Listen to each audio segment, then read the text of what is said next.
রাসূল বলেছেন এই জিলহজ মাসে 9 তারিখ আরাফার দিন যে ব্যক্তি রোজা রাখবে আল্লাহ তাআলা তার পিছনের এবং সামনের 1 বছরের সমস্ত পাপ রাশিগুলোকে তিনি ক্ষমা করে দিবেন। সুবহানাল্লাহ। এটা একদিন, আর এই 10 দিন যদি রাখতে পারেন তা কি লাভ হবে?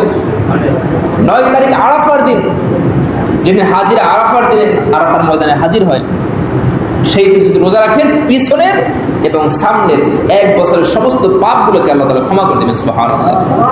এটা মুসলিম শরীফের হাদিস। নাম্বার 5, আল্লাহ তাআলা এই সম্পর্কে বলেছেন যে রাসূল সাল্লাল্লাহু আলাইহি ওয়াসাল্লাম বলছেন যে যে ব্যক্তি কোরবানি দেওয়ার নিয়ত করে সে যেন জিলহজ মাসের চাঁদ দেখার পরে কোরবানি দেওয়ার আগ পর্যন্ত তাদের চুল নখ না কাটে, নিষেধ করেছেন। অত্যন্ত অনেক সওয়াব। এখন আপনি কোরবানি দিবেন না, আপনিও চাইলে আমল করতে পারেন, তবে এটা স্পেশালি বলছেন যে যারা কোরবানি দেওয়ার নিয়ত করে।